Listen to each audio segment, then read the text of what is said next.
Cinquième partie, premier essai. Je me suis réveillée tôt et j'ai commencé à pleurer. J'ai pleuré dans la douche, j'ai pleuré en mangeant mon petit déjeuner et j'ai pleuré en marchant à mon premier cours de français à une école près de mon appartement. Heureusement, je suis arrivée à l'heure et suis allée aux toilettes pour me laver le visage. Je suis entrée dans la salle de classe et j'ai dit à la professeure: « Bonjour madame, je m'appelle Nicole. Je suis ici pour les leçons de français intermédiaire. » « Bienvenue Nicole. Aujourd'hui, on va faire quelque chose d'un peu différent. Notre but est d'apprendre de nouveaux noms, alors on va parler des fleurs et de leur signification. Bon, la classe, savez-vous que certaines fleurs représentent certaines caractéristiques? Par exemple, les roses rouges représentent l'amour passionné, les roses blanches représentent un amour innocent, et le colchique représente la jalousie. Vous comprenez, Nicole? Je comprends très bien la jalousie, madame. Mais l'amour, je n'en suis pas vraiment sûre. Très bien, Nicole. On devrait essayer une autre fleur. Vous savez ce que les violettes représentent? Non, madame, j'ai répondu, en réfléchissant à mon arrivée à Paris quand Simon m'a offert un petit bouquet de violettes. Et la violette dans la note, et la glace à la violette hier chez Bertillon. Que représentent les violettes? J'ai demandé nerveusement. La violette représente la modestie, l'humilité, ou un amour secret, la professeure a expliqué. Soudain, j'ai eu un coup de sang. Bon, ça suffit, j'ai pensé furieusement. Où est cette Stéphanie? Elle ne va pas gagner une deuxième fois. J'ai levé la main, je me suis excusée et je me suis dépêchée de sortir de la classe. Cinquième partie, deuxième essai. Je me suis réveillée tôt et j'ai commencé à pleurer. J'ai pleuré dans la douche, j'ai pleuré en mangeant mon petit déjeuner et j'ai pleuré en marchant à mon premier cours de français à une école près de mon appartement.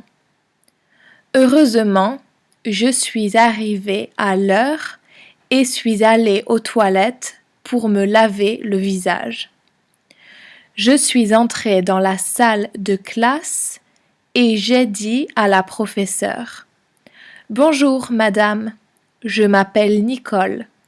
Je suis ici pour les leçons de français intermédiaire. » Bienvenue, Nicole. Aujourd'hui, on va faire quelque chose d'un peu différent. Notre but est d'apprendre de nouveaux noms. Alors, on va parler des fleurs et de leur signification.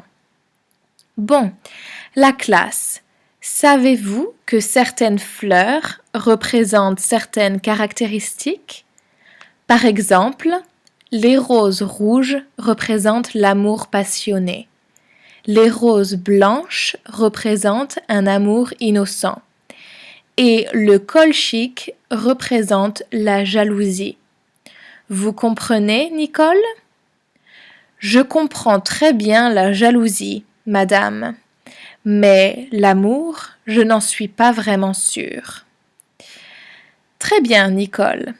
On devrait essayer une autre fleur. Vous savez ce que les violettes représentent? Non, madame, j'ai répondu, en réfléchissant à mon arrivée à Paris quand Simon m'a offert un petit bouquet de violettes.